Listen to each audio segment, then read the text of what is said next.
Hello friends, स्वागत है सभी का मेरे YouTube channel SB coaching classes पर।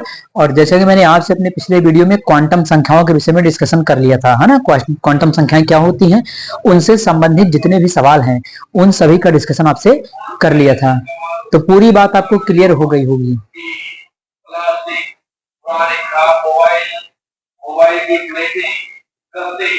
पुरानी कॉपी किताबों की लत्ती, पुराने टायर, पुराने ट्यूब,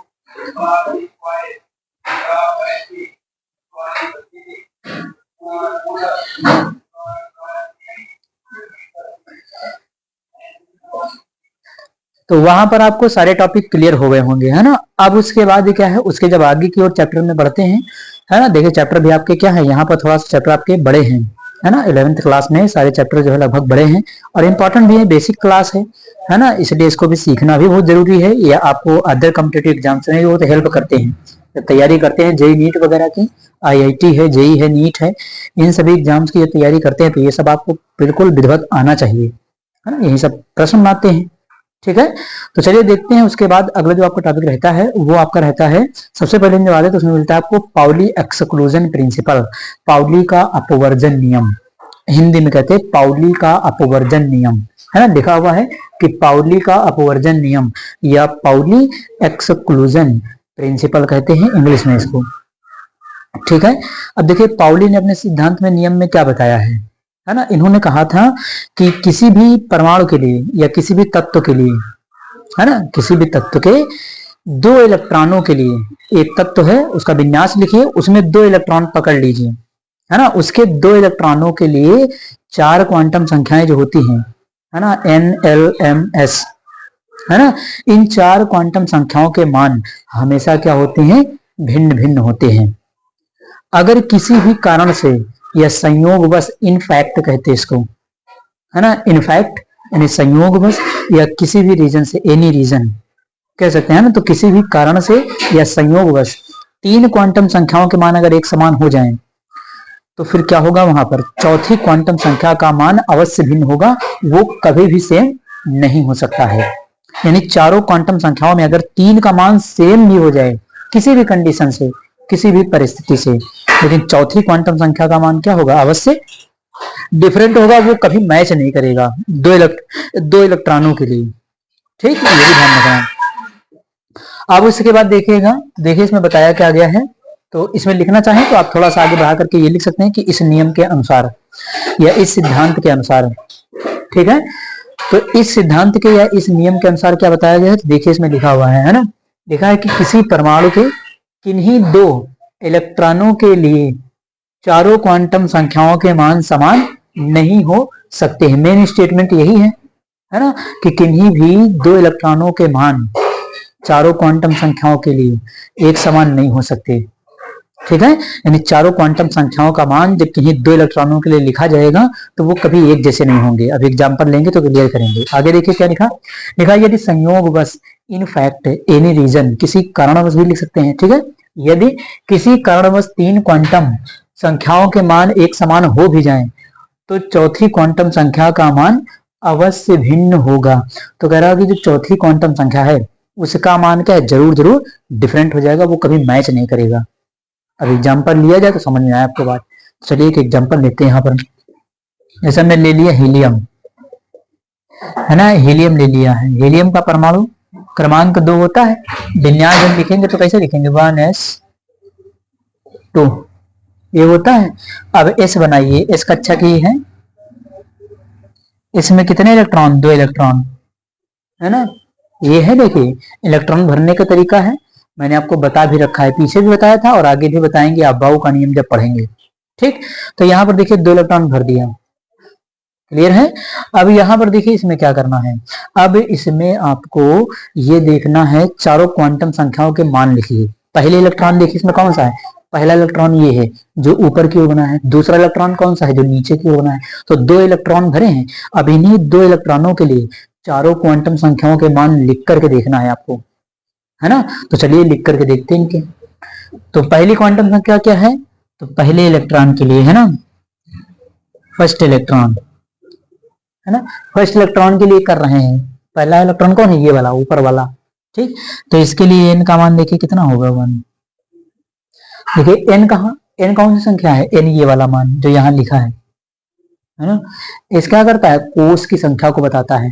तो ये पहला कोष, तो एन का मान कितना हो जाएगा 1। ठीक, अब देखिए उसके बाद एल, एल किसके लिए डिफाइन होता है, कोस के लिए। तो एल का मान एस के लिए कितना होता है, 0, मैंने आपको बताया भी था।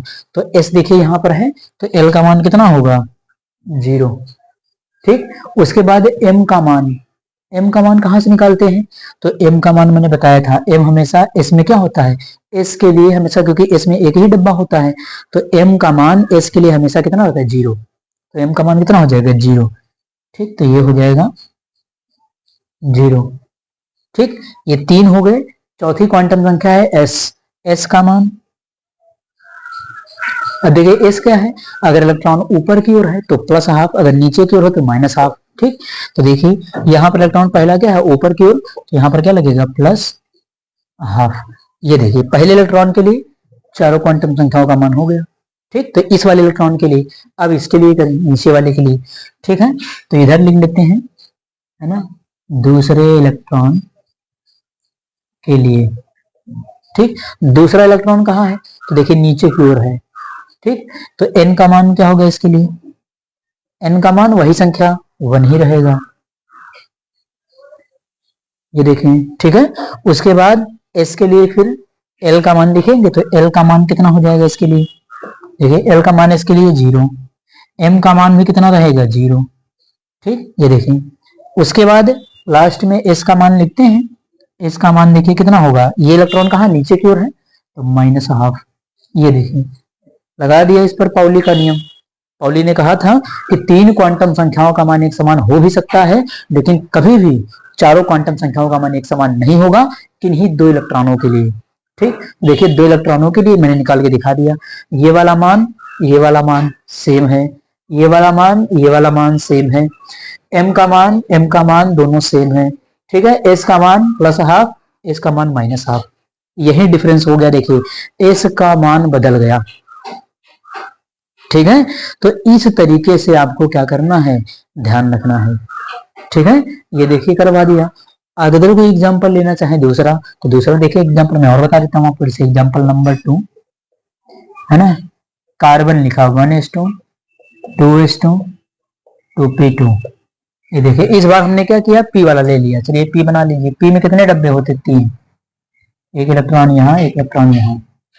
ठीक है, यहाँ हमेशा बीच वाले में क्या रहता है, 0, इधर प्लस में, उधर क्या रहता है, माइनस में। तो यहाँ पर माइनस, तो ये 0 हो गया। अब इधर क्या, इधर माइनस, और उधर क्या रहता है, प्लस, है ना। ये संख्या रेखा पर है, नंबर लाइन आपने पढ़ा होगा, इधर माइनस में बढ़ते जाएंगे, उधर प्लस में बढ़ते जाएंगे। ठीक, अब निकालिए यहाँ से किसके लिए लिखना है, तो इस वाले के लिए देखिए, है ना, 2p के लिए बात कर रहे हैं। ठीक, ये ध्यान रखिएगा, इसको हटा देते हैं वरना कंफ्यूजन हो जाएगी। तो ये रहे। ठीक, अब लिखिए इसके लिए, तो n का मान, पहला इलेक्ट्रॉन कहाँ है इसमें, पहला देखिए यहाँ पर है, n का मान कितना होगा, 2। ठीक, तो n का मान 2, l का मान p के लिए कितना होता है, 1। तो ये देखिए 1। m का मान देखिए, इलेक्ट्रॉन कहाँ है, इधर, इसके नीचे m का मान, ये सब m के मान होते हैं डब्बे के नीचे। ठीक, तो m का मान कितना है इसके लिए, -1। देखिए m का मान कितना है, -1। s का मान, इलेक्ट्रॉन अगर ऊपर की ओर है तो प्लस हाफ, नीचे की ओर है तो माइनस हाफ। ठीक, तो s का मान प्लस हाफ।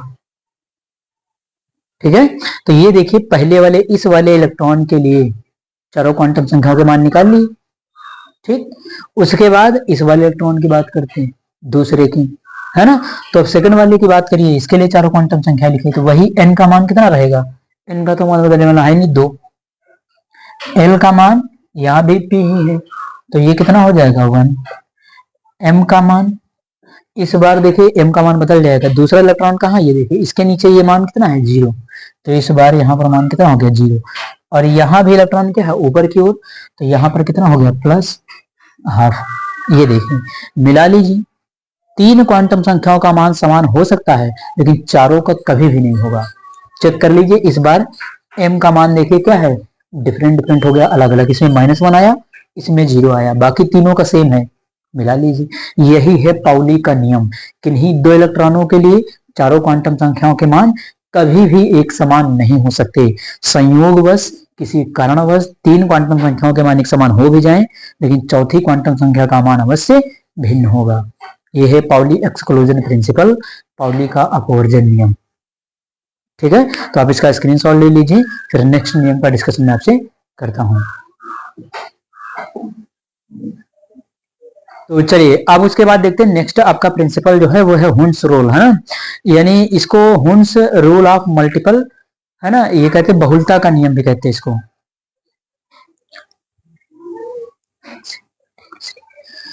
यानी कि Hund's rule of maximum multiplicity, है ना, हुंड का बहुलता का नियम।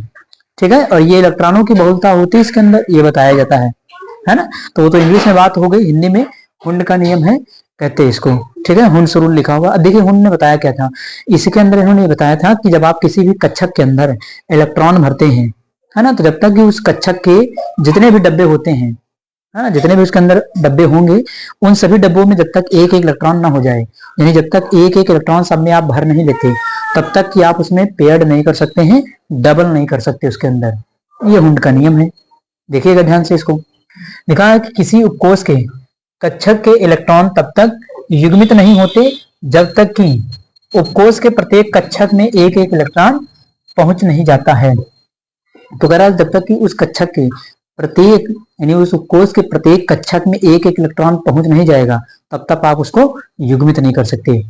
कैसे, एग्जाम्पल देखिएगा, जैसे ध्यान से देखिए इसको। जैसे मैंने यहां ले लिया P3, है ना, ये P3 ले लिया। मैंने आपसे कहा किसी का विन्यास लिख करके आया, उसमें आया P3 इलेक्ट्रॉनों को भरिए। तो P कक्षक आपको मैंने बताया है, P में 3 डब्बे होते हैं। ठीक, P को बनाने का तरीका क्या रहेगा, 1 2 3, है ना, ये क्या है, ये P कक्षक है। P में कितने इलेक्ट्रॉन भरना है, तो 3 भरना है। तो भरने का जो नियम है, हुंड ने कहा सब में एक एक पहले पहुंच जाए फिर डबल करेंगे। तो पहले आप यहां भरेंगे, फिर यहां भरेंगे, फिर यहां भरेंगे। ये वाला क्या है, बिल्कुल करेक्ट है। इसके अलावा आपने कोई भी भरा वो गलत ही माना जाएगा। आप ऐसे कर सकते हैं इसको, है ना, जहां ये सब दिमाग लगाया बस गलत। ठीक, तो ये सब क्या हो जाएंगे, गलत। 3 भरना है, आप इसको ऐसे भरिए। ठीक है, इसके अलावा जैसे आपको बनना है D में 5, है ना, आपको क्या करना है, D में 5 इलेक्ट्रॉन भरने हैं। तो नियम क्या है हुंड का, सबसे पहले D बनाइए को कक्षक उसमें और एक एक इलेक्ट्रॉन भरिए। ठीक है, D में कितने डब्बे होते, 5। ठीक, ये 5 डब्बे होते हैं, 5 इलेक्ट्रॉन भरना। तो सबने पहले नियम क्या कहता है, एक एक भरिए, यानी एक यहाँ, एक यहाँ, एक यहाँ, एक यहाँ और एक यहाँ। देखिए 5 भर दिए इसके अंदर। तो इस तरीके से भरना है, एक रूल के हिसाब से, अपने मन से नहीं भर देना है। इसके अलावा कोई भी आप बनाएंगे तो वो क्या हो जाएगा, गलत माना जाएगा फिर। ठीक है, तो ये हुंड का नियम है। उन्होंने कहा कि इलेक्ट्रॉन को जो भरने का तरीका है, वो जितने भी कक्षक हैं सब में पहले एक एक इलेक्ट्रॉन चला जाए, उसके बाद आप डबल करना चालू करेंगे। ठीक है, तो ये चीज आपको ध्यान रखनी, यही है आपका हुंड का नियम। ठीक, अब इसके आधार पर हुंड के नियम के कुछ अनुप्रयोग बता देते हैं, है ना, इसका उपयोग कहां कहां पर हो सकता है। तो हुंड का जो नियम होता है वो कक्षकों के स्थायित्व की व्याख्या करने में, स्टेबिलिटी ऑफ ऑर्बिटल्स, है ना, कक्षकों के स्थायित्व की व्याख्या करता है। तो इन्होंने कहा था कि जो कक्षक पूरी तरीके से भरे हुए होते हैं, है ना, पूरी तरीके से जो फिल होता है, स्थायित्व देख लीजिए, है ना, जैसे ये है पूर्ण भरित कक्षक, है ना, पूर्ण भरित कक्षक, है ना, स्थायित्व है। सबसे ज्यादा स्थायी कौन होगा, जो कक्षक पूरा भरा हुआ होगा। जैसे ये देखिए P था, है ना, अब P को क्या करें हम, है ना, पूरा भर दें, 1 2 3 4 5 6, ये पूरा भर गया, सबसे ज्यादा स्थायी माना जाएगा।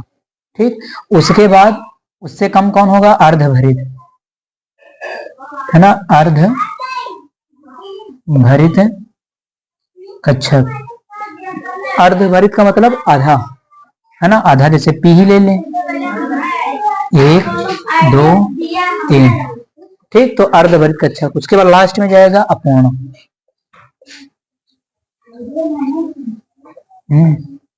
अपूर्ण, है ना, अपूर्ण कक्षक लिख सकते हैं। है ना, या उससे भी आसान ये देखिए अपूर्ण थोड़ा कम सही रहेगा, खाली लिख दीजिए, है ना, लास्ट में चला जाएगा खाली कच्छप। तो सबसे ज्यादा स्थायी कौन होगा, पूरा भरा हुआ, उसके बाद आधा भरा हुआ, फिर सबसे कम खाली। ठीक, तो ये क्या है, स्थायित्व का क्रम है, सबसे ज्यादा स्थायी कौन होगा, है ना। जैसे कुछ दे दे आपको P6 P3, है ना, और P में 0, तो आपको बताना हो तो फिर आपको ये ध्यान रखना पड़ेगा थोड़ा सा। ठीक, कोई प्रश्न भी बना सकता है। तो ये हो गया। उसके बाद दूसरी बात इन्होंने एक और, इनके नियम का अनुप्रयोग एक और है कि किसी भी तत्व के हम चुंबकीय गुण को निर्धारित कर सकते हैं अगर उसके अंदर आयुग्मित इलेक्ट्रॉन है। आयुग्मित इलेक्ट्रॉन का मतलब अगर जोड़ा नहीं बना है ना, जैसे इसमें देखिए इसमें जोड़ा नहीं बना है, तो अगर जोड़ा नहीं बना है तो उसको हम क्या कहते हैं, उसको कहते हैं अनुचुंबकी, है ना। इसको क्या कहा जाएगा, इसको कहा जाएगा अनुचुंबकीय। ठीक, इसको कहेंगे अनुचुंबकी, जिसमें एक डब्बा खाली हो, एक इलेक्ट्रॉन का जोड़ा ना बना हो, उसको आप क्या कहेंगे, अनुचुंबकी। ये देखिए सामने जो बना है, ठीक है। उसके बाद जहां पर पूरे भरे हुए हैं, जहां पर पूरा कक्षक भरा हुआ है, उसको क्या कहेंगे, उसको कहेंगे प्रतिचुंबकी। ठीक है, तो इसको क्या कहेंगे, प्रतिचुंबकी। ठीक है, तो जहां पर कोई भी खाली हो वो अनुचुंबकी हो जाएगा, और जहां पर सारे भरे हुए हों वो आपका क्या हो जाएगा, प्रतिचुंबकी हो जाएगा। ठीक है, तो अनुचुंबकी प्रतिचुंबकी भी बता दिया इन्होंने। तो ये दो अनुप्रयोग हुए हुंड के नियम के। पहला अनुप्रयोग क्या है, कक्षक का स्थायित्व बता दिया, स्टेबिलिटी ऑफ ऑर्बिटल्स बता दिया। सेकंड नंबर आपका क्या बताया, इसको कहते हैं आपका अनुचुंबकी को पैरामैग्नेटिक, प्रतिचुंबकी को डायामैग्नेटिक। तो पैरामैग्नेटिक कैरेक्टर, डायामैग्नेटिक कैरेक्टर को भी बता दिया इन्होंने। अगर अयुग्मित इलेक्ट्रॉन है, अनपेयर्ड इलेक्ट्रॉन प्रेजेंट है, तो उससे हम क्या कहेंगे, ये आपका हो जाएगा पैरामैग्नेटिक। अनपेयर्ड इलेक्ट्रॉन नहीं है तो उसे हम क्या कहेंगे, डायामैग्नेटिक प्रतिचुंबकी। ठीक है, तो इस प्रकार से ये हुंड का नियम हो जाता है। आप इसका स्क्रीनशॉट ले लीजिए, फिर नेक्स्ट टॉपिक का डिस्कशन मैं आपसे करता हूं।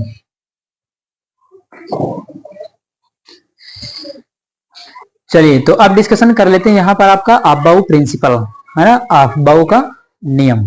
ठीक है, तो देखिए आफबाउ क्या है, आफबाउ एक जर्मन भाषा का शब्द है ना, एक जर्मन वर्ड है आपका आफबाउ, जिसका अर्थ होता है रचना करना या निर्माण करना। यानी आफबाउ क्या है, आफबाउ जो शब्द है वो एक जर्मन भाषा का शब्द है, जिसका मतलब क्या होता है, जिसका मतलब होता है रचना करना या निर्माण करना, फॉर्मेशन करना, है ना, किसी चीज को बनाना।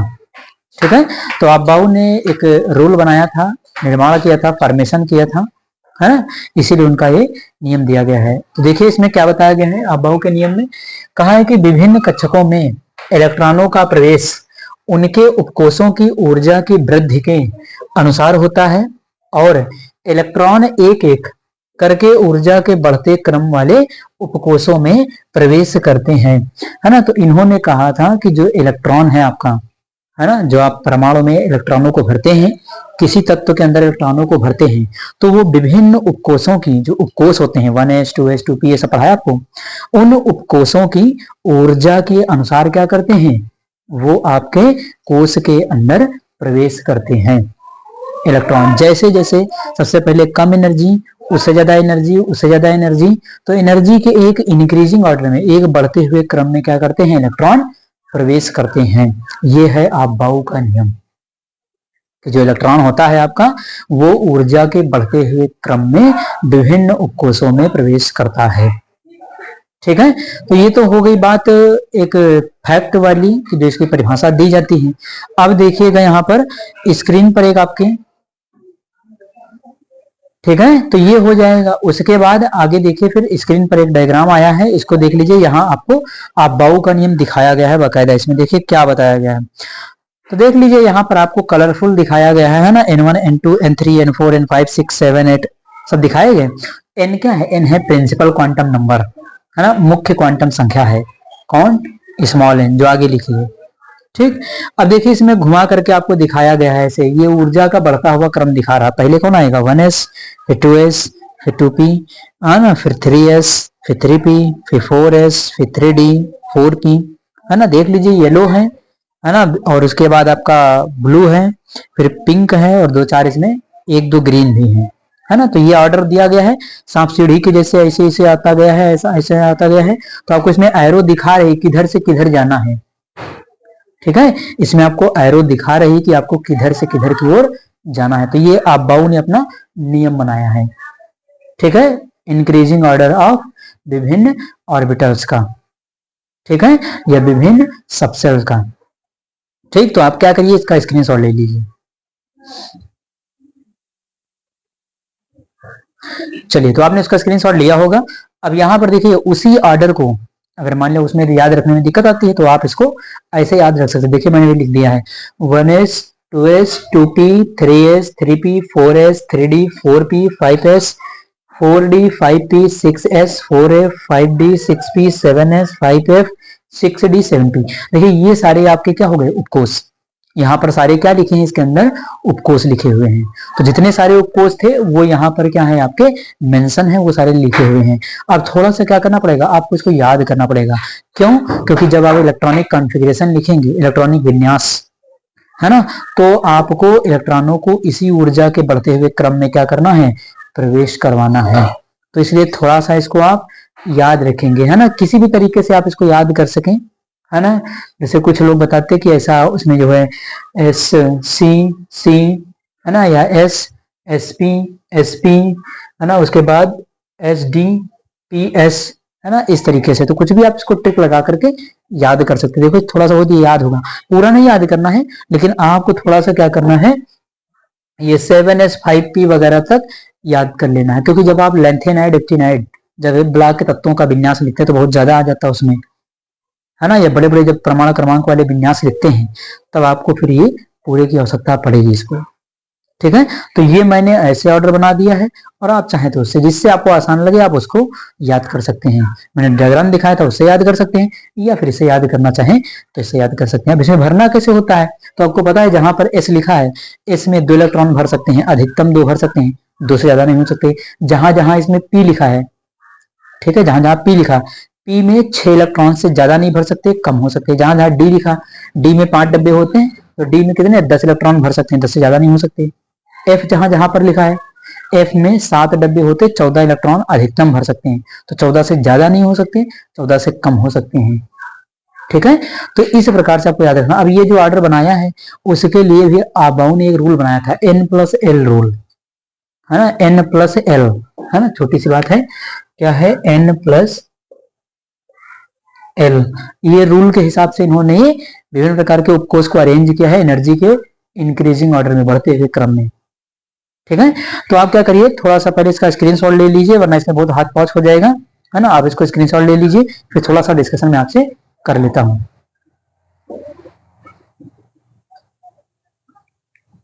तो अब यहाँ पर देखिए, ये जो बनाया है डायग्राम आपका, है ना, जो दिया गया है, इन्होंने अबाउ ने ये एनर्जी का ऑर्डर बनाया, कैसे बनाया, n+l रूल, देखिए ध्यान से, n+l,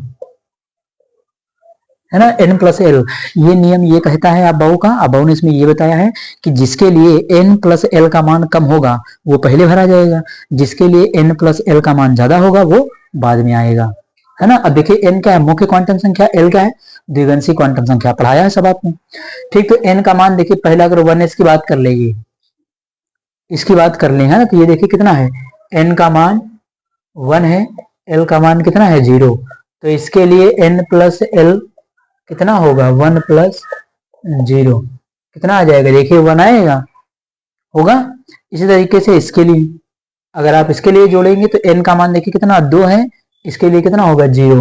तो ये 2 है और ये 0 है, ये देखिए। तो इसके बाद 2s आएगा, 2p के लिए देखिए, तो n का मान कितना हो जाएगा, ये, है ना। अब सीधे जोड़ रहे हैं, इसको लिखना करना नहीं है, सीधे बता रहे हैं। तो n का मान ये संख्या होती, तो n का मान कितना है, 2 है। और p के लिए l का मान मैंने कहा था, याद कर लीजिएगा, 1 होता है, तो 1 कितना हो जाएगा, 3। तो ये 1 है, ये 2 है, ये 3 है, ये बढ़ता जा रहा है ऊर्जा का ऑर्डर। ठीक, उसके बाद 3s, n का मान कितना है, 3, s का मान 0, तो ये देखिए 3। ठीक, तो इसके बाद में कर दिया, है ना। अब देखिए योग बराबर आ जाए, जब योग बराबर आ जाता है तो जिसके n का मान छोटा होता है उसको पहले लाते हैं। देखिए इसके n का मान कितना है, इसके n का मान कितना, 2, इसके n का मान कितना है, 3। ये भी ध्यान रखिए, जब कभी भी योग बराबर आ जाए, n+l का योग, तो जिसके लिए n का मान छोटा होता है वो पहले आएगा, जिसके लिए बड़ा है वो बाद में। ठीक, तो यहाँ n का मान कितना है, 2, यहाँ n का मान कितना, 3, भाई दोनों का योग 3 3 आ गया है ना, तो n प्लस एल के रूल के हिसाब से तो कोई भी आ सकता है, लेकिन उसके लिए भी क्या है, जिसका n का मान छोटा वो पहले, जिसका n का मान बड़ा वो बाद में। ठीक, तो n का मान 2 है तो ये पहले आया, n का मान 3 है तो ये बाद में आया। ठीक है, जब ये सेम हो जाए तब। उसके बाद 3p हो गया, फिर 4s आई है। 4s में देखिए n का मान कितना है 4, s का मान कितना है 0, तो ये कितना आएगा 4। फिर उसके बाद देखिए 3d आया।